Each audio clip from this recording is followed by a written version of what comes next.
अस्सलाम वालेकुम, मैं हूं आयशा इरशाद और आप देख रहे हैं उर्दू क्रॉनिकल। पाकिस्तानी नामवर गुलकार और अदाकार अली ज़फ़र ने नोबल इनाम याफ्ता मलाला यूसुफ़ज़ई को अफ़गान महाजरीन के लिए आवाज़ उठाने पर गज़ा के मज़ालिम याद करवाते हुए आड़े हाथों ले लिया। मलाला यूसुफ़ज़ई ने पाकिस्तान में मौजूद अफ़गान महाजरीन के मुतल्लिक पोस्ट करते हुए लिखा कि तालिबान के मज़ालिम से भागने वाले अफ़गान बच्चे, औरतें और मर्द मदद, इज़्ज़त और तहफ़्फ़ुज़ के मुस्तहिक़ हैं और इन्हें मज़ीद हरासानी का शिकार ना किया जाए। नोबल इनाम याफ्ता एक्टिविस्ट ने मज़ीद लिखा कि वो अक़वाम मुत्तहिदा के माहिरीन की आवाज़ से आवाज़ मिलाती हैं, जिसमें उन्होंने पाकिस्तानी हुकूमत से मुतालबा किया है कि वो बड़े पैमाने पर अफ़गानियों के मुल्क से इखराज की पॉलिसी पर नज़रसानी करे।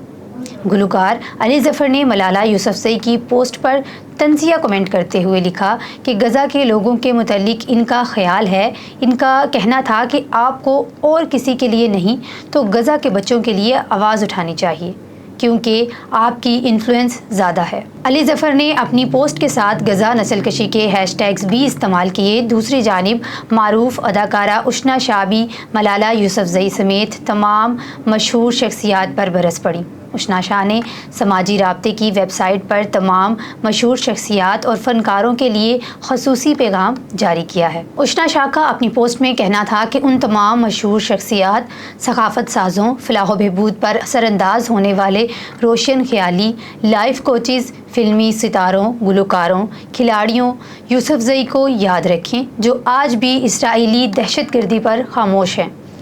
जब इन्हें बैरून ममालिक मुकीम अफराद से फ़ंड्स की ज़रूरत होती है तो फ़ौरी आवाज़ उठाते हैं, लेकिन आज दुनिया को इनकी आवाज़ की ज़रूरत है तो ये खामोश हैं।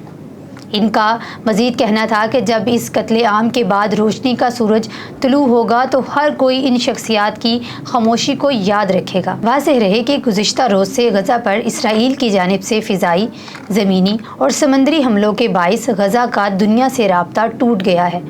21 रोज़ से जारी इसराइली हमलों में 8000 से ज़ायद फ़लस्तीनी शहीद हो चुके हैं। शहीद फ़लस्तीनियों में 3030 बच्चे और 1726 ख़वातीन शामिल हैं।